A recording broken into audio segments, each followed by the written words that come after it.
What's up, everybody? Welcome to your bonus episode of the GameOverGreggy show. I'm one of your hosts, Greg Miller, alongside Anna Sale. How are you? I'm good. How Thank are you so much. I'm freaking out that you're here. Oh. If you, first off, of course, if you don't know, bonus episodes of the GameOverGreggy show over on patreon.com/kindafunny. You toss us $1 or more, we give you a bonus episode. Then a month later, it goes live for everybody else. So this is one of the not normal episodes. We like to use them to interview everybody. And you, Anna Sale, are the host of my favorite podcast. Oh, your very favorite? Yep, Death, Sex, and Money. Yeah, Thank you. It's one of those things where we get it a lot of times where people hit us up and like, well, what podcast do you guys listen to? And this is always the one I talk to where I'm like, if I'm cooking, if I'm playing a game where I'm just grinding and I'm not having to pay attention to what's happening, you are in my ears. Oh. So to actually meet you finally, because I felt like it's one of those where Twitter's such a weird forum to meet people. Yeah. And so like I remember when I followed you, you followed back, we were talking, I was like, oh, the show's great. And you're like, oh, thanks for the support, blah, blah. And then it's that weird thing of, for me and the audience we have, right? We call the Kinda Funny fans best friends. And it's because all we do is talk about ourselves. And in a way, you are the same way on Death, Sex, and Money. All you do is talk about yourself. Yeah, exactly. So it's like when I remember the first episode of you and like your boyfriend at the time. Are we gonna stay together or what are we gonna do? And then like I'm pregnant, I'm moving, all this stuff, and I was like, oh, you're moving to the. I remember I DM'd you, you're moving to the Bay Area. We should get dinner. And then after I sent it, I was like, that's kind of weird for somebody I haven't met to be like, what's up? And but it happens to us all the time. So it's a weird thing to have the shoe on the other foot for this. Yeah, I'm so glad to live on your side of the country now. Yeah, I know, it's right? quite pleasant. Yeah, well, you came from New York now out to the Bay Area. Better weather. Yes. Yeah. Are you adjusting well? Of course. Yeah. I'm still working East Coast hours, so I'm done at 3 p.m. So I've got daylight, which I think is part of why I so very much like my life now. Yeah. Because you have some afternoon time. Sure, of course, yeah. But those mornings got to be killer. Mornings are tough. And how old's your child right now? She's 10 months. Yeah, so but daddy's on morning duty because mom's got to go to work. So he does breakfast. You've nailed it. You've cracked the code on that one. So let's start with Death, Sex, and Money. For somebody who doesn't know, one of our podcast listeners who hasn't listened to my advice and listened to this show, what is it? It is an interview show where I wanted to do interviews and hear people's stories that were about the things that I felt like were often left out because of manners or trying to be polite. Sure. And were the things that I actually needed to hear about. Like, how did people make money, start their careers? How did they figure out that their partner was actually the one? How do they think about, like, making good decisions because we're all going to die. So that was sort of the idea. It was the jumping off point. Was I wanted to do a show that was around like, look, we all deal with this stuff. We don't talk about it. So we're going to structure conversations about the hard moments and transitions in life to try to just kind of sweep away some of the feelings of taboo and also aloneness and isolation that you feel when you do deal with hard stuff. Yeah.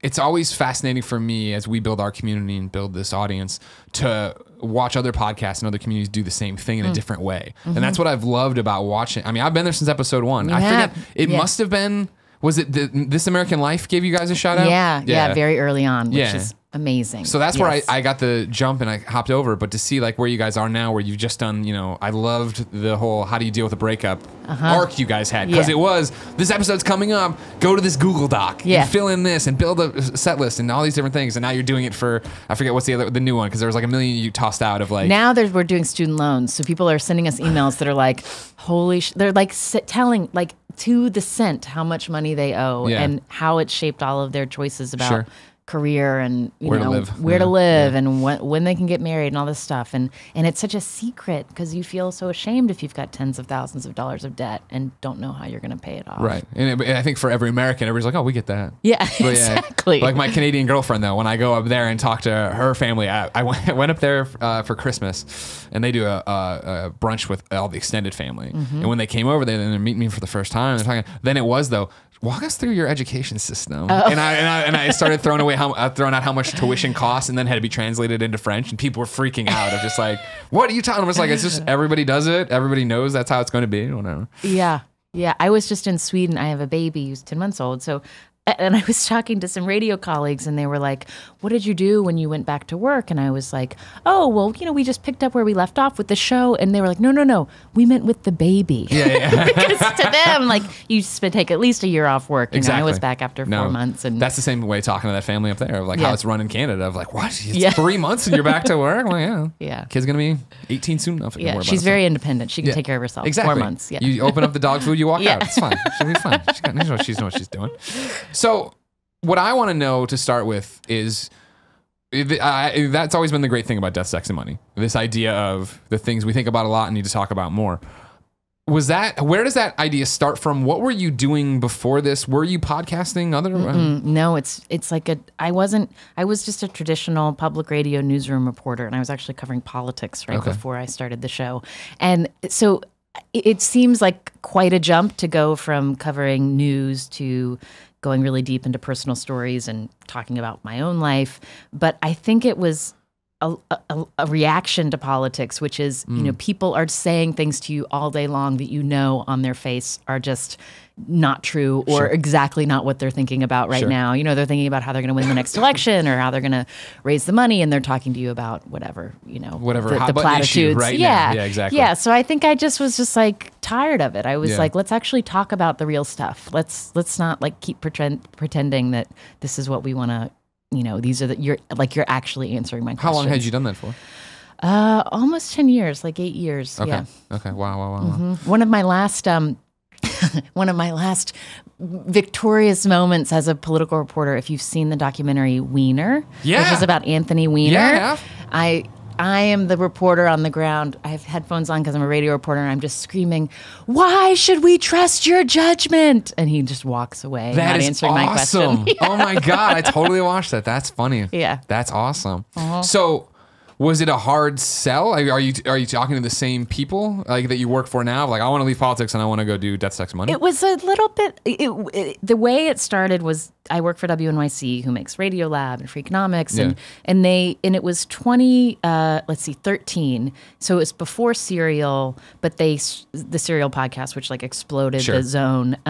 But they knew that that podcasting was a space they wanted to make more shows. So they actually had a contest station-wide, and they said, anybody who works for us, we're taking your ideas. Wow. And the finalists will get to pilot their ideas. So it was basically like, I was kind of tired of covering politics, and I get this invitation in my email inbox that's like, if you could make up your dream show, what would it be? So it was that kind of prompt that made me think, what would I make if I could make the thing that I most wanted to make in the world? Yeah. And that's what led me to pitch Death, Sex, and Money. And does that start from where you were in your relationship? Oh, sure. Oh, yeah. It starts where I was in life, which was I was in my early 30s. I was divorced. I was dating my now husband, Arthur, but we were long distance, and he's a wildlife biologist, and I was living in New York City. So I was just like, where is this relationship going? And now I have to support myself in New York City. All this like angst about how my life was going to actually work. Sure. And I just felt like I wanted to be able to ask people, how did you do it? Yeah. Over and over again. Because you take something different from every person's story you hear. Yeah. And so, I mean, your story is similar to mine in the way that I went to Mizzou, got a degree in journalism. I always knew I was doing it to write about video games eventually. But I, leave school immediately and go work as a general assignment newspaper reporter. Yeah. And I was working night shift. So it was, I'm on politics this day. There's a SWAT team situation. I'm at Miss Willie's quilt shop for a grand opening the other Saturday. You know what I mean? But then to jump over into video games and eventually get to where I am now, where it's like, I could never go back because all I do is talk about, again, myself and what my opinion is. And I remember those times of being there interviewing people and being like, you're fucking lying, but I can't say that. And this won't be reflected in the article. And I don't agree with what you're saying, but you have. Was that weird for you to let that guard down and actually come up? For sure. Yeah. And well, it's also very like, on the one hand, you think, oh, I get to be so free and talk about myself. But on the other hand, you are letting people see you. It's exposing. And I do think that like working in a newsroom really helped me, like all those skills of just like writing fast, writing clear, like making sure what you're saying isn't a lie. All those skills I think were really important. But I really like what I'm doing now. Oh yeah, well I mean that's the whole thing. That once the worms are out of the can, you can't go back. That's the whole thing. We talk about here of like, well, if this job didn't happen, or if Kind of Funny closed tomorrow, it's like, well, I could never go back to being a reporter because everyone would know and tear me apart on everything I've said. But it is that thing of, it's always fascinating for me the way the skills I developed through journalism school and through, being on the phone nonstop, typing, talking, knowing, active listening. I'm going to give you this question. I'm going to do this. I'm going to write down your quote. I knew where the interview was going. And then to get here, and I will never forget when IGN gave me my talk show, and it was just like, all right, cool. Now you don't have to write down anyone's responses. I was like, I just talk to people. I'm like, oh, this is a piece of cake, especially after how long we'd podcast then. Yeah. So what about, I don't know, as someone who's a fan, I don't know the success metrics of Death, Sex, and Money. Is it been exponentially growing? Is it crazy now? Or how do you see your audience? I feel like we are sort of like our timing was interesting because we launched in May of 2014 and then with This American Life. And if you remember back then, it was a much less crowded podcasting space. So Ira Glass says, check out Death, Sex, and Money. So right out of the gate, we had this incredible okay, I'll try it out. I love people talking. Yeah. So it was that was amazing and it helped us find an audience really quickly. And then 6 months later when Serial happened, all of a sudden people who'd never gone and tried to figure out how to listen to a podcast were discovering they could use iTunes podcast. Yeah, and then they learned. And so then it was like, poof. And then there were a few other, we did something with Dan Savage. And so we his huge kind of loyal audience found us. So we had these really nice things that built our audience really quickly right out of the gate.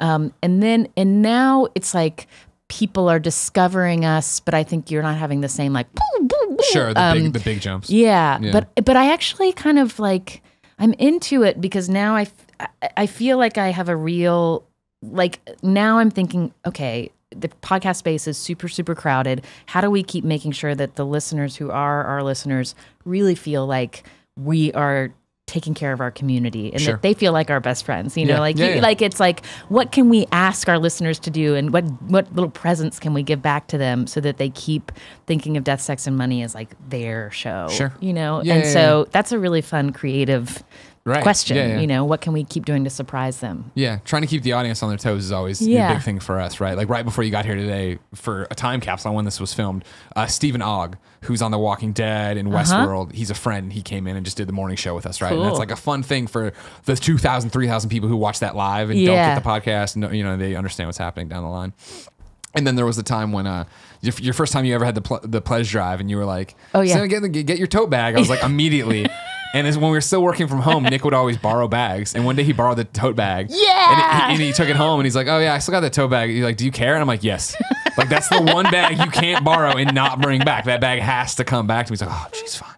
Went and got it from his wife. Yeah. But that's that's why I think it works for me in terms of knowing how our audience feels and what they want from us and that connection, that personality, you know what I mean? Of the fact of I like then being involved in another community that for me then speaks to what it is. And it is always that thing of our audience makes the joke all the time of the shtick for the GameOverGreggy shows, right? We always say it's 4, sometimes 5 best friends gather on this table. And the 5th best friend is always the audience, right? And so we'll always get that. I don't know if you've ever seen it. Your audience has probably sent it to you too. But this image that's a meme of these girls who are eating ice cream in this ad, and it's a billboard, and then there's a guy sitting on the ground laughing with them as they eat the ice cream. And they're people are always like, that's what it feels like. That's what it feels like to listen to your show. And that's how I always feel with you. Where it is that thing where I'll be listening, don't do that. Why would you? Oh no, that's a bad financial plan. Don't do, you know what I mean?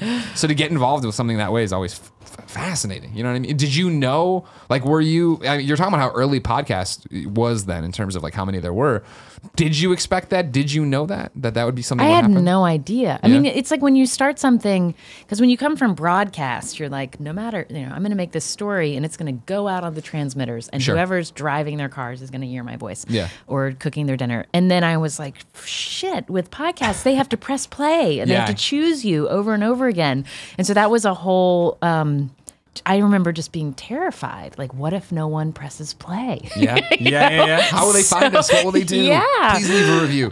So it's been, but what was so cool is right from the very beginning, I kind of had a sense. I was like, well, this is what I want to hear more of. And we immediately got emails that were like, oh my God, when he said this in this episode, it made me think about this moment in my life. And people just were very quickly like opening up and telling us their secrets in our email inbox. And so it was like, okay, we've hit something. Well, that's always what it comes down to with content, right? If you make something you'd want to enjoy or listen to, then there you go. There's going to be an audience for it. You just never know how large it's going to be. Yeah. And that was the thing of like, people always talk about us where it's like, oh, I was with you guys from the Spare Bedroom to this studio to Kind of Funny Live, this, giant event. And for you, I'll never forget when it was like, and next week's Jane Fonda. I was like, how the hell did they get Jane Fonda? You know what I mean? And then I book you for this show and you start tweeting like, oh yeah, I'm doing this thing live with Alec Baldwin. I'm like, what the hell? You are quickly moving out of the stratosphere of somebody who should come hang out with us in San Francisco. Were those, are those milestones for you of hitting those kind of things? Yeah. Well, the Jane Fonda episode, that was when I was, before the show launched. Oh, wow. So I was, didn't know what was going to happen.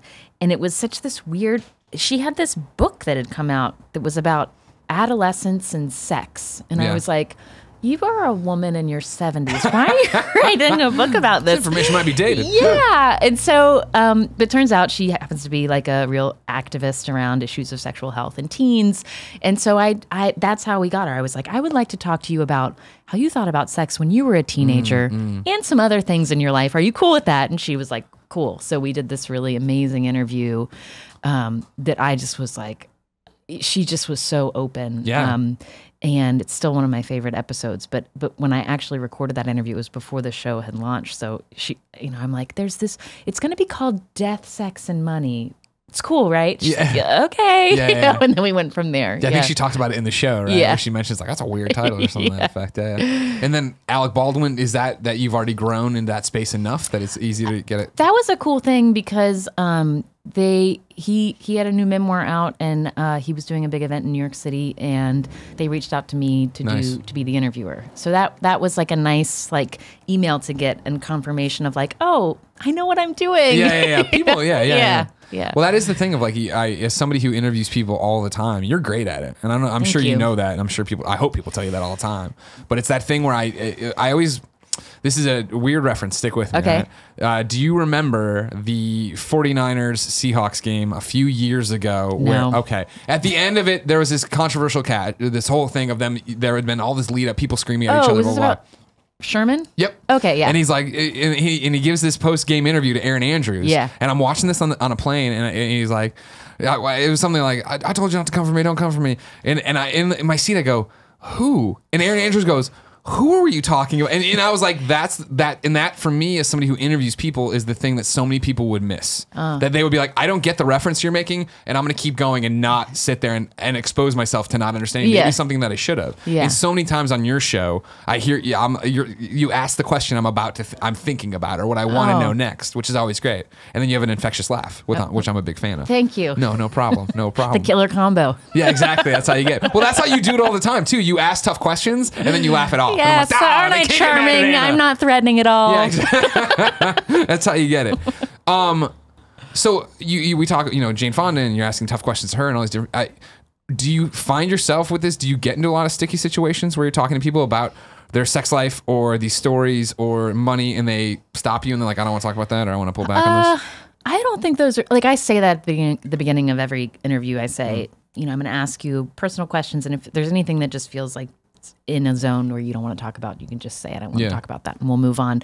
I think that what feels stickier is also part of the show is that we talk to people who aren't famous. And that's the majority of the episodes, to make clear to anybody who's watching and doesn't understand. And there's like cool, and I love those because they're very like, there's incredible, extraordinary stories among people you've never heard of. And the thing that feels sticky sometimes with that is just making sure, if you hit on something like someone's mental health issues and moments when they might have been suicidal or something, I'm not a therapist. Sure. So it's trying to make sure that I'm not leading someone into a position where they're going to feel like where it's unsafe, or where they haven't fully thought through the consequences of talking personally. When you're talking about your relationships, you're often talking about someone else who's not in the room, and so we will change names and things like that. If you're saying something about whatever, my husband made this, it was hard when this was going on. We'll do our part to kind of try to contain harm. but we also fact check and consider ourselves a journalistic show. So we don't hide identities so people can call in and be like, this crazy thing happened and it's all made up. Yeah. The Penthouse Forum letter. Right. Yeah. I was just delivering a pizza. Yeah. What are you saying that? Those aren't true? No. Well, I mean, some of them are. Okay. I've known a few pizza delivery people. So when you launch it, how big is the staff you're working with? We are still just like one full-time producer, 2 full-time producers, and I have an editor. Yeah. Okay. So it's a very small, sort of nimble team. Is that the same now? I mean, that's just been the Oh, entire when we run? launched, it was me and an editor. Okay. Yeah. Okay. Yeah. And so, what has the growth allowed you to do? Because I felt like, the way we do our shows is we ours is all topical. Yeah. So like we're recording on a Tuesday and then publishing on a Friday, but we're not doing the fact check. Oh, you want to bash somebody? Go ahead. We're not going to call them for comment. Then go to hell. But I mean, for you, like, what does that timeline look like in terms of getting a show out? How many weeks depends. are you working? I mean, all of our interviews are edited and kind of. We will track, I do narration, there's music, and we spend a lot of time, polishing and trying to make sure the pacing is right. And so I think the quickest we go from interview to episode being out is maybe a week and a half. Oh, wow. Okay. But that's fast. Yeah. Typically we do an interview, we'll have other episodes that we're working on simultaneously, and then, it takes several weeks or a month before it comes out. Some take, a lot more. Episodes where there's multiple interviews and lots of different voices, we'll spend weeks and weeks and weeks on. So what I like about your narrative and your timeline for you personal is the show starts and the first episode is, what do I do, right? Like I'm in love with this man, but how are we going to, and I forget, who was it you talked to, a senator, right? Yeah, Alan Simpson, who's a former senator from Wyoming. Yeah, and like he's like your voice. And he's an old man. Like there's no reason why I would go to him for relationship advice, but it was a crazy story. And how did it happen again for somebody who doesn't know? I mean, you should all go listen to the first episode. Arthur at the time was my ex-boyfriend. We were broken up, and I was like, dude, this makes sense. We love each other, but our lives aren't going in the same direction. Right. And he didn't want to stay broken up. He wanted to get back together. And I was at that stage where I was like, maybe we shouldn't talk. So he wrote a letter to Alan Simpson, former U.S. Senator, and said, here's this woman, Anna. Here's what happened in our relationship. Will you call her on my behalf? And why go to Arthur? Cuckoo. Like, so weird. Like, basically because I was supposed to be Arthur's date at this event in Wyoming. He studies animals in Yellowstone, so he was getting this prize in Yellowstone, outside of Yellowstone. Senator Simpson was going to be there. Gotcha. So Arthur's like, maybe he'll call. Yeah. So then he called me on my cell phone. And his wife was in the background. They'd been married for almost 60 years at that point. And it just, Arthur didn't know this, but they are some of the most open-hearted, like, straight-talking people about, about, they were like, oh, well, we went to couples counseling at this point, and this is when it was really hard, and this is how we figured that out. It was just very generous of them. And that became one of the first episodes of the show, because I was like, wow, this is amazing, because... They talked to me about sex. They talked to me about he was one of the kind of most aggressive questioners of Anita Hill during the Clarence Thomas hearings, and his wife Anne did not like that. So they talked about that. Like it was an incredible interview. Just their story is amazing, and the fact that it mapped onto me needing help was just a little bonus. Yeah. Well, what I love about it is like, it's such a great microcosm for why the show exists and why it needs to exist, right? And the fact that you're like, it is like, oh, how weird that this older gentleman and his wife would be talking about sex and this, that, and the other. And like, that's what the podcast is of like, well, we should be talking about like, yes, we went to couples counseling. Yes, this is needed. Yes, everyone has moments of weakness or needs or desires that need to be met in some way. But like, it is all closeted away and you don't talk about it in public. Yeah. And it was like a bonus that they're in their 80s. He's a Republican. Like, it's just totally unexpected. Yeah, exactly. So then that happens, but then it's so interesting to track your trajectory of like, okay, you guys weren't together and maybe it wasn't going to work out, and then it does, but then he got the job out here, right? And that's why you moved across the country. Yeah. Was there a gut check moment there of like, fuck, this is exactly why I wanted to break up. This is why I want to be around. Well, sort of. It was kind of like, that was what was so hard for us was, he has to. He's an academic person, so he needed to be on a college campus somewhere, probably near nature. And I was living in Brooklyn, working in Manhattan. I was going to say, not a lot of that in Manhattan. Yeah, like so.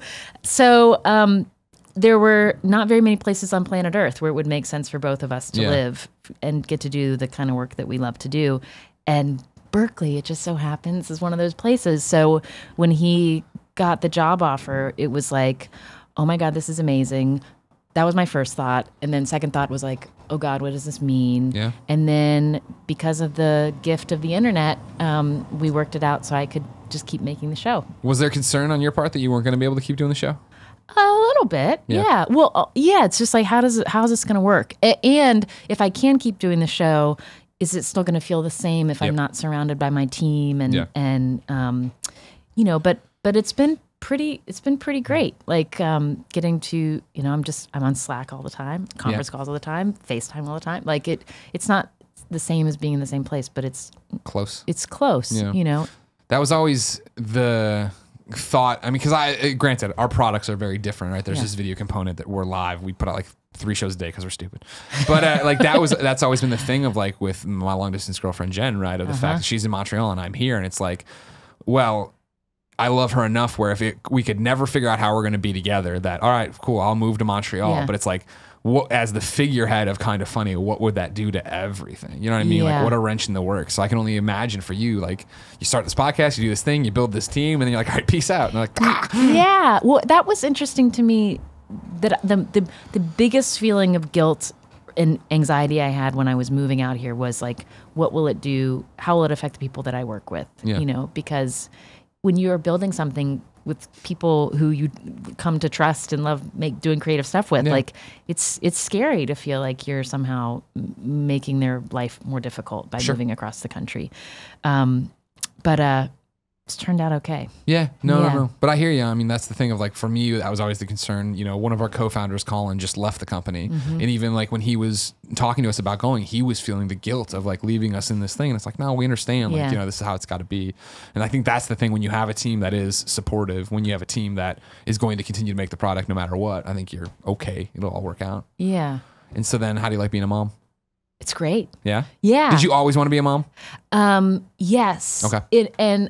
Like in this way that is like, I don't know if men feel it in the same way. Like for me, it wasn't like the concrete, like, oh, someday I really want to hold my own baby in my, it was just this like sense, of just like, I know that I want that. Yeah. And I don't know why. Because it's like hard and scary and like, oh yeah, I want to give up my disposable income, my free time, my sleep schedule. That sounds awesome. Yeah, and like, will this person be safe in the world, and what's the direction of the world going in, and all these things. But for me, it's never been a question. It was just like, you knew it was going to happen. Under what circumstances is going to happen. So that I feel like I have this theory. You can tell me if you think this is correct or not. I have this theory that when it comes to like existential fear and mortality, women have to confront it earlier than men, because for us, the first question is, are we going to be moms? Sure. And we have a shorter, we've got to sort of know. Clock's ticking. If that's in the plan. Like, you don't have to be a mom by the time you're 35, but by the time you're in your 30s, you're feeling like, if stuff's not lining up the way I need it to line up, then this thing that I think I want to do is not going to happen. Do you think that's true? I think so. I definitely think society in general puts more on, you know what I mean? Like, that's the thing of like, when you talk about gender roles and how that goes, of course, Michael Douglas is still having kids or whatever. Yeah. And that's the thing of just like, for me, it was that, I never want kids, you know what I mean? And I don't want them. And I watched a movie called The Family Man with Nicolas Cage. Oh, I haven't seen it. Don't. You'll be like, why did I do this? I could have had a great apartment and this girl in lingerie. It's with Téa Leoni. It's not bad. It's not great. But it was like, I watched it in high school. I will never forget this. Watching high school on the couch, and like, it's one of those movies where like, I don't even remember. I think he just falls asleep and he dreams his life with Téa Leoni, what it would have been. Maybe he bumps his head. I don't remember. Yeah. But I remember then he comes back to his real life where he lives in this like skyscraper and he's got this super attractive girl who he's just having sex with, and he's got this great car. And the movie ends, and the moral is like, don't have kids. What a great life it would have been like. And he goes and meets Téa Leoni, and I took the exact opposite thing. Like, well, that sounds like crap. I don't want that. You know what I mean? No, thank you. I'd rather be able to buy fucking video games whenever I want to. So you're clear? No. Oh. Then I met Jen. Oh, and that changed. Yeah, that was the change. On the first date, she said, we were running through everything, and she's like, well, I want to do this. I want to do this in my career. Maybe we'll have 1 or 2 kids. And in my head, I went, okay. And then it was that moment where I blacked out what she was saying. I was like, wait, why did I just say okay? You know what I mean? Like, oh, like this is, but it took me like a week to be like, not a knock against anybody else I've been with, but I just didn't want kids with those people. And obviously I was in a different place and I didn't want those, but to meet this woman who's loved my life and be able to see that future and know like, we're going to be in this the whole time. And like, suddenly I got excited to think about like what our children will be like and all these different things. It's amazing. Yeah. Right. I mean, there's families come in all shapes and sizes and ways. So this might sound obnoxious to people who have like non-biological children, but there is like looking at my little girl and seeing my husband's eyes and seeing, you know, parts of my face, like the fact that there's little pieces of us in this one person that we made together. It's so cliche, but it's also like, holy moly, this is because we fell in love and now there's this person. Well, that's the thing I found about, you know, being with Jen is like everything I say is so cliche. You know what I mean? I know, it's hard to sound it's that original. annoying thing of just like, you know, kids, you know, I make a joke about it on the shows or whatever. And I do this thing where I act all choked up when I talk about it. I love my life. And it's that thing, but it's like, cause it is, I'm just like, when you tell the story of like, yep, you know, I missed all these signals when she was trying to hail me to date me. And like, I missed him. And then finally one day she sent me a text when I was out with Kevin, who you met earlier. And we were both out at a bar drinking or whatever. And she texted me and I was a little buzzed. And the message was just, hi, hello, all one word. And I texted her, I'm like, Kevin, I think Jen's drunk and flirting with me. And he's like, no, she's not. I'm like, I think she might. And so we went back and forth with, you know, the little tit for tat kind of thing. And then it was like, I was like, so what is up? And she just texted back, I'm drunk on Chilean wine and I want to flirt with you. And I was like, yeah. And so that night we set up this date because she was coming into town the next week, and like the date. So it was once we started, it was over. You know what I mean? We were just texting nonstop. And so the night before our first date, I remember texting Tim, who had known her longer than me, and I was like, dude, Jen's awesome. Well, first off, I was like, hey, are you there? And he didn't respond. And then he responded 45 minutes later. He's like, I'm here. I'm like, nope, I was vulnerable. You missed your opportunity. He's like, no, tell me. I'm like, Jen's awesome, and I'm gonna marry her. And I'm like, you can screen cap this and throw it in my face when this blows up, but like, like something's happening here. And then the next day, you know, the next day was our first date, and it was off to the races, both for both of us, because it was like we knew we were together, and that was that, and that's how this is going to be. And so it's awesome. It's cliche to tell that story to people, you know what I mean? But it was that like when you know stuff, and when I didn't know and I didn't have anybody, you're like, all right, sure it is. Well, I didn't have that with my husband. Really?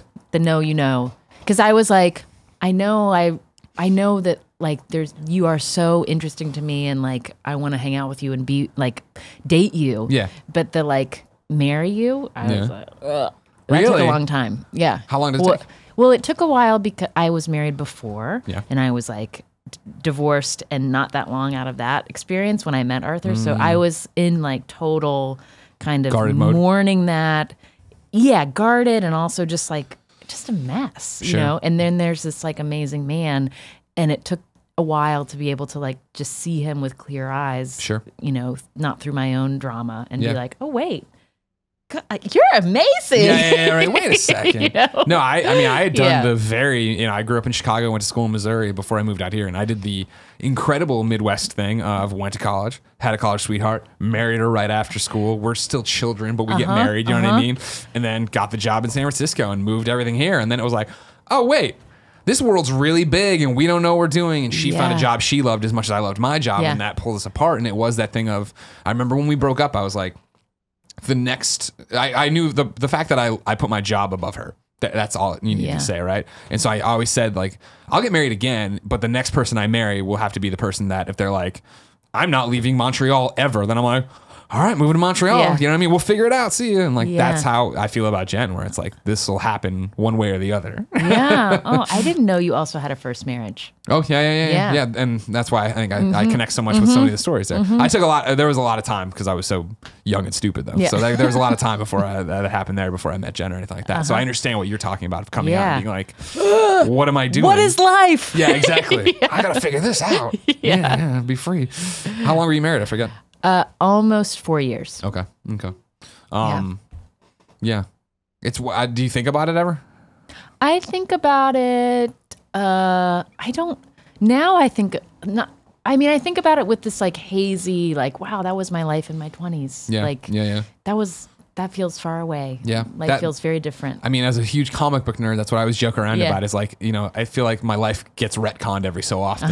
And like, you know how like, you know, when they change Superman's history, they still keep Lois in Smallville. So Yeah. is that, and like, so I have this wiener dog Portillo. He's there in the middle of the thing. And like, he's like the one constant. So it's like, all right, we like Greg living here, but destroy it, move it there, put it there, keep the dog. Yeah. Keep the dog. The dog's still a big part of his story. But to think back on previous relationships, the marriage, all that stuff, it just feels like an alternate universe where I look back and I was like, God, I moved here and I was engaged for 9 months. Then we went back, we got married, then, you know, moved out here and we were together out here a year and a half. And it was just like, we lived in a shitty attic apartment where it was way too hot. And it's just like so far removed. Yeah. And then to sit there and be like, I'm as of recording this 2 weeks, I'll turn 34. And it's just like, man, like I am not who I was at 24. And like, this is so different of like, you know, to look back at photos even and like, who is this person? Yeah. Life is weird. Yeah. Why did you choose to wear that? Yeah, exactly. No, totally. Yeah. 20s are hard, man. Everything's hard. Well, that's true. Thanks for bringing us just down. letting you know, everybody. And I mean, it gets, I mean, just like I hate being an adult. You know what I mean? Of like the adult things that come up of, all right, taxes. And like, you know, we're small business owners. So it's just me, Tim and I always joke around about it. But like when Colin was here, him and Nick would get into the conversations about the financials and this, that, and the other. And how can we do this and not do it? And Tim and I would just look at each other totally glassed over. Like, we don't know what's happening. And that's like, oh, back in the day, Nick's like, even before like, we started Kind of Funny and we were just doing the GameOverGreggy stuff. Yeah. He's like, you should probably use this account. And I'm like, all right. Yeah. Did no research, just send my stuff to this guy and he sends back the paperwork. I'm like, great, thank you. Cause I don't know what the hell I'm doing. I have no idea what's going on. Yeah. But yeah, it gets easier, I guess, in terms of it. But then I don't know. You see, it's I feel like you probably had a handle on it, and then like, I'll throw a kid in the mix. I know. You know what I mean? Totally. Yeah. No, it's all poof. And like there's the things that you impose on yourself, like, oh, let's move across the country and have a kid at the same time. See what that's like.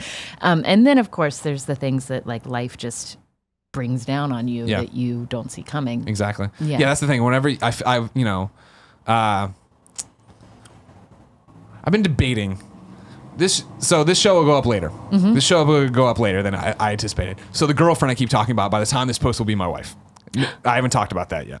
And so it's been this pressure cooker the last few months of not even the last 4 weeks of like all of these different things I feel like I could handle on their own of, okay, Colin, one of the co-founders of the business, my partner for 10 years, is leaving and going to go do his own thing. Yeah. On a normal thing, okay, that's bittersweet. I want to be happy. We want to be happy. That's no problem. I can handle that. Then there's this other, you know, incoming weather front of like, I could probably handle me and my long distance girlfriend trying to get married since October, and now the government finally approving it, and now bringing her here, having her leave her job. How do we get her green card? Getting married at the courthouse, going to surprise everyone, but I have to bring in my family and do all this different stuff and blah blah blah. Wait, who are you surprising? The world.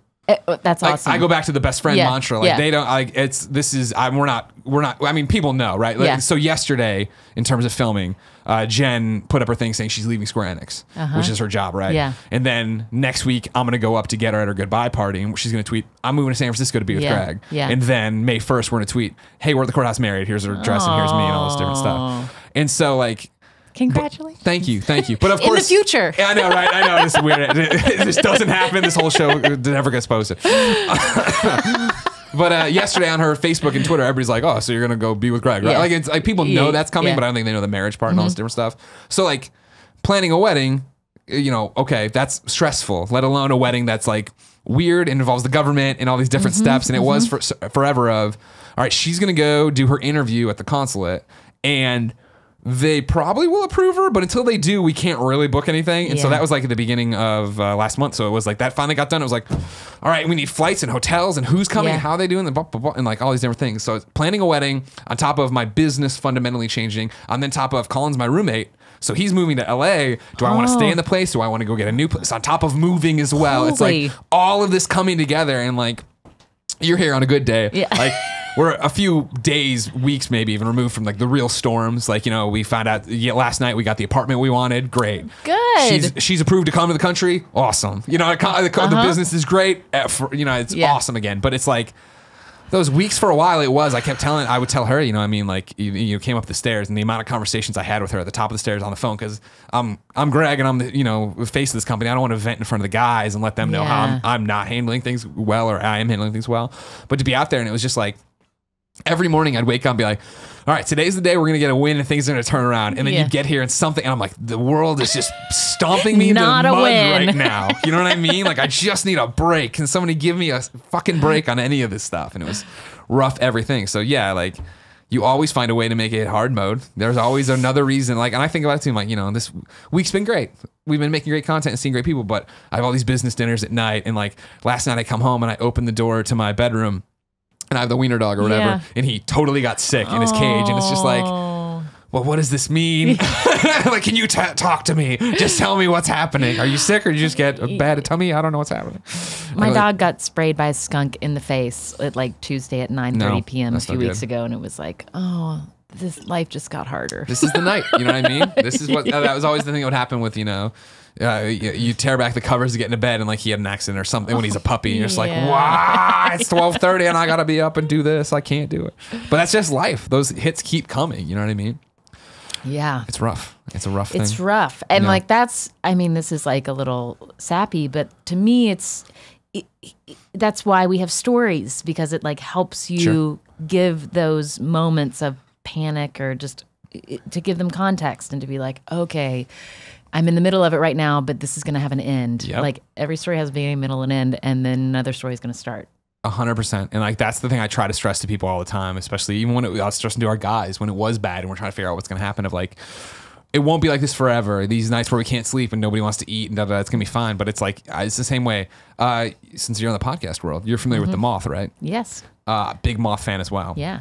And the first time they came to San Francisco, I was like, oh, I'm going to go and I'm going to do one. And I'm like, I podcast all the time. Yeah. I'll be fine. And I got called, and I got called last. I was the closer thing. And I got up there not nervous at all. And I think it was Secrets. And it was like, and I totally misread the room because I'm used to our audience. And I'm like, yeah, I was leading into a story about how my secret a few years ago was having cancer, and everybody gasped. And I was like, no, but I'm talking about how fun it is to tell people you have cancer. It's like, oh, fuck, I've already lost you. This is not the Greg Miller shtick is not going to play well to you, as I laugh through people crying when I tell them. The super earnest audience, like, yeah, right. I'm like, no. Because that, like, for me, and that, like, you know, with the announcement of the marriage coming up for our timeline, not your timeline, is the fact of like, there's so few, there's pivotal moments in my life where you know you have something to say, and that's going to change everything. And that's like exciting. And it can be good, it can be bad, but it's a story, right? And that was the same way I felt about the cancer when I got it.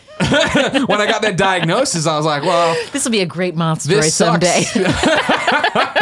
This sucks, but I'm going to talk about it on podcast forever. And I'll never forget, what was it, 3-4 months in at chemo, my hair's out, I'm all bloated and disgusting.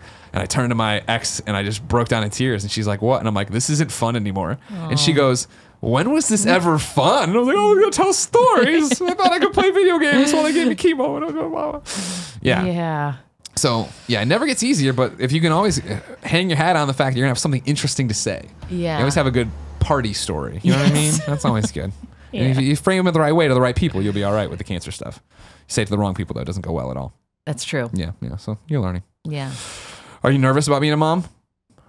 Nervous. I feel, the thing that I feel nervous about is missing. Right after my daughter's name is June, and I traveled with her when she was 5 weeks old and went to Chicago for a podcast thing. Sure. And I was holding her in a carrier, and this woman at the hotel counter, she looks at my baby and she looks at me and she's like, don't blink. And I was like, oh yeah. Like people tell you that. Yeah, she's like, no, my boys are 7 and 9. And I blinked, and she gets tears in her eyes. Yeah. And it was like, whoa, like, so I feel like that's kind of what I'm nervous about. Gotcha. is the busyness of life and parenthood and working and just somehow missing this. Cause it does, like, it just, when you're watching a baby grow, like, you are seeing time pass really quickly. Yeah. Cause I can't see myself get older. I know it's happening, but like, you see it in this baby, so that's what I'm nervous about. I feel like at this point, like she's 10 months old, so I know that she likes to play with our dog's leash and she likes crawling around. There's so much I don't know about her, so I'm like curious to know You're her. still discovering things. Yeah, that's cool. So, but I'm sure there will be other things I'm much more nervous about as she gets older and leaves the house more. Exactly, when she gets some car keys. Yeah. No, I hear you. I mean, that's the thing. I have, friends who are my age and used to work with me at IGN or stuff, and they have kids, and it's the exact same conversation of just like, I can't believe it's been this many months. The way it goes so fast, because in the thick of when you're learning this new baby, when you're doing all these things, it all gets away from you. You know what I mean? I can't imagine how crazy it is. Yeah, I'm pretty into it. Yeah. I don't know. I mean, I'm pretty into it. Yeah. Parenting is pretty cool. Did you feel like you had all the boxes ticked and you were ready for it? Like, was it when? Oh no. No. Okay. Because it was Colin's sister, I think, or one of his family members used to always say like, "You're never ready. It just happens eventually." Yeah. No, and because we were moving cross country while I'm pregnant, like, so the thought, like, one of my anxieties was like, where are we going to put this baby? Is this baby going to be in Brooklyn? Is this baby going to be in California? Like, we don't have housing in California. Like, it was like this long. And so everything of just like all those things. And also I got pregnant quickly after we got married, kind of like in a way that we didn't think we were getting pregnant. Yeah. And it's like, holy shit, this is happening now. Why not start trying? Yeah, and then it was like, happen. what? Yeah. Yeah, that's a lot to take on. Yeah. Because I feel like that's the thing where it's like, it's funny to, be married by the time you see this to Jen and then think back on my first marriage in the way that like all the change happened at once again, where it's like when I was leaving Missouri and I was getting married and we were starting a new job and we were getting a new place, and like here it is the same thing, not a new job, but a different job and a new place and not a new wife who has to learn about America. Like I have to help you learn about America. Let me break the healthcare system to you. Oh man, and like that was the thing where she's like, well, if we ever when we have kids, I'm going back to Canada. I'm like, it's not that bad. Like it's not. You don't have to run from the country to worry about this. So, yeah, like all the little things that are going on, and it's just like it's hard mode all the time. You know what I mean? But it's a good thing, right? It's rewarding on the end. That's the point of it all, I guess. I feel so honored that I'm with you during this like immense time of transition. Thank it's very you. appropriate. I know, right? Well, that was the thing. We were doing it so early, and then it got bumped around, and then here we are. Yeah. And that's the whole thing is like, your show's helped in a lot of ways, and hearing those stories and talking to those people and all these different things. And for me, it's always finances. I hate money. Oh. I'm so bad. I don't think I'm bad with money, but it's that like we're gonna have kids one day, and I look at the savings account, and I'm like, I don't know, is that enough to have a kid ever? Like, I don't know if that's how this works. Yeah. And like to have to try to figure that stuff out. Yeah, that's a scary thing. And that's why that was the thing of like, sex, obviously sexy in the title, but like money, I was like, oh yeah, I'd love to hear this. What do you got? And you've had so many interesting people on. Tell me some more. I feel like we can do a lot more about money, like, because that is our deep shame place that everybody's right in this country. We just can't. And that's where my anxiety lies, is around money. Just around like, am I safe in the world? Yeah. You just, and you're so alone and worrying about, like, no one will tell you, this is what, if you have this much, you'll be fine. Exactly, because nobody ever knows. And they can change on a dime. And also, like, people do it. You just have to figure out how to do it. Exactly. You know? And that's the whole thing. But yeah, I remember when I moved here originally to San Francisco and building that Excel doc and coming down to that, I had $2 of free money and I remember crying. I'm just like, I remember going to work and looking across at the coffee shop, and my friends would go get a coffee before work and I'd be like, I can't wait till I can afford a cup of coffee across the street, right? Because that's like how crazy it was. And so like, that's the thing is you think jumping ahead and being a small business owner and all these different things that like, all right, cool, I'm in a great place and I'm in a good place. But it is that same thing of like, seems like a kid would totally upend all this. It seems like, I don't know, I can actually do this and make that happen. And then what happens? Yeah, you know what I mean? Jen's coming here, and the whole deal with immigration is like, she can't work for at least 3 months while like filing for green card and adjustments of status and all that stuff. And it's like, okay, like I think we're going to be okay. But like we'll tighten the belt here and there and do all these different things to protect yourself. But yeah, it's super weird. Yeah. So yeah, life's turbulent for me as well right now. What questions do you have for me about my turbulent ass life that's all weird? Well, I want to know, when you mentioned the Excel spreadsheet and you moved here, like, were you able to like fully live on a budget that you tracked? Yeah, well, I mean, so what I started doing as the budget got better was the fact that I would budget in there $120 that I could take out every 2 weeks with the paycheck and keep it in cash, because that's what it was. The problem was that I'd go out and credit card, and then you'd come home and be like, oh, I'm not bailing the water out of the boat fast enough at all. Like, I need to slam down on this, and that's where the $2 came around. And you're like, oh no. Yeah. And so it was like, you know, if I had $2, if I had money in my wallet, that's okay. So like if I'm going out and I'm going to the bars and I open up and I have, okay, cool, that's how much money you have, but you have that for 2 weeks. And it has to include $120 in this city. Yeah, in this city. Yeah. What did you eat? Well, I mean, that was the thing. You got creative. There were a lot of Pop-Tarts. Yeah. IGN had, you know, they had 25-cent Pop-Tarts. There was a lot of that happening at work and stuff. And you could cobble it together. Video games, the video game industry now too is very built on, hey, there's an event tonight. And everybody's like, fuck yeah. All right, cool. You got like eating all the appetizers. You're like, great, this is good. It's working out. But the budget had grocery money in there. But it was the same thing where I budgeted $100 for groceries. And so you'd go there and, 105 and start pushing things off. Like, no, this ain't gonna happen this way. Yeah. So that was like real adulthood. You know what I mean? But that was real adulthood. I feel like smashing into me when it was still, you know, in Columbia, Missouri, everything was so dirt cheap, and this is fun. It's so great. And then they get here, and I'm like, no, these are the things you have to figure out now. And you have to, you know, I was 23 doing all this, and it was like, wow, like this sucks. You know what I mean? And I remember those phone calls and conversations of like, I remember it was always, I felt like I was almost good, and then it would be the holidays. And it's like, well, I got to go back to Chicago, or do I? And like, can I break my mom's heart and not come back? You can. Yeah. And she'll never let you live it down, but you can. And like do that. And like, how do I pay for, you know, you start sending cards instead of gifts and all these different things. And it was like, this sucks, but it's like reality now of how this all works. Yeah. And so like, you know, as you go and it gets better and better, and I was lucky in the career path I had at IGN and then onto here and stuff. So it's not as bleak ever anymore, but it is still like I'm saying, like if I think about big changes, like bringing another human being who needs to live off of my money, and then making a human being one day that lives off the money. Yeah. We did that when I got pregnant, and it was like, what can we afford for housing? Because you have no idea. Like, it's like, what does a baby cost? And I remember Googling like, how many diapers does a baby use in a month? You know, and then you go to Amazon, you're like, maybe $100 a month for diapers. It's a guess, you know, and then you just sort of, we had no idea. We just haven't, you know, and it's terrifying, that abyss. Yeah. Mm-hmm. So now, are you still at the point where with your daughter, you're super protective, or has it gotten, because that's always, usually it's people talk about their second kid where it's like, oh, it'll be fine. Oh, it's playing with the light socket, big deal. But the first kid, you're like, pad everything, do this. I'm watching you like a hawk. Yeah, we definitely have like the things on the cabinets now. Sure, yeah. Like the booze cabinet and the like cleaning supply cabinet. It was like, maybe we should, she can open those. Maybe we should do something about that.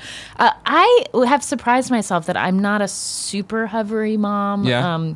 And I don't know, it's like, I kind of like watching, like, if I'm sitting over here and like, where's she gonna go? You know? And then when she starts heading up the stairs, I'm like, let me go stand behind her. I like watching how she and the dog interact. Oh, nice. You know, what kind of dog they do? An Australian Shepherd. Oh, wow. Okay. Very good dog for a baby. Okay. Because she's also learned how to pull herself up on his fur, and he just rolls with it. So I guess, you know, I'm not. And I also, with food, it's like, oh, you interested in like trying this? Sure, let's see how, you know. So I'm not like a super Googling, you know, mom. Like, you can go there. No. The internet will tell you all the ways you are damaging your child. So I sort of like, I keep my distance on that and try to go by gut and by what I've seen other parents do. I mean, don't get me wrong. I know parents hate it when this happens, so I'm not putting on that level, but I'm the same way with the dog. Yeah. Where when I got the dog, it was, he just ate something. Google it. What's happening? Oh my God. You know what I mean? Like nowadays, you just ate something random off the streets of San Francisco. I'm like, whatever. You'll probably be fine. Go on. You've had 12 years. It'll be all right. Yeah. Yeah. You know what you're getting into. Exactly. So what's next for Death, Sex, and Money? What's next? I feel like more money. I'm interested in money. I also, this is like very high-minded, but I feel like our show can play an important role in helping us as Americans hear each other. I feel like there's a crisis of our ability to feel connected to people who don't. We've talked about that a lot on our show. Yeah. So I just feel like there's more to do. I feel, you know, like it's important work. It's important to make people feel community. Like, you know what that, like, there's just so many ways to feel alienated and isolated in our world. And creating these digital communities is actually really important. 100%. Yeah. The amount of people that come up to us at a convention are like, you got me through the death of my family member. I thought about suicide. I mean, like, what you're doing matters, even though it doesn't, you don't know. You don't see. You fire off into a microphone, Kevin edits it, and then it's gone. I'm like, all right, whatever. Yeah. It's always great to run into people. So it's really cool. Yeah. And it's not something I ever, you just think like, oh, I like telling stories. Maybe I'll tell a story. Maybe people listen. But then when you learn like, oh, we are creating together this place and this feeling and this sense of community. So I just want to keep doing more of that. Good. Mm-hmm. How often does the podcast come out? Comes out like 3 times a month. We used to be every other week, and then we keep throwing in another one a month because they're fun to make. Yeah, exactly. Anna, thank you so much for coming by. Thank you for having me. Everybody follow me on Twitter. It's been up the whole time. You can find Death, Sex, and Money on podcast services around the globe. If you supported us and got this early through Patreon, thank you very much. Thank you. Yeah. Extra $1. Yeah, exactly. Yeah. You should do Patreon. I know. You just think about it. I'll talk to you about it. All right. All right. Ladies and gentlemen, until next time, it's been our pleasure to serve you.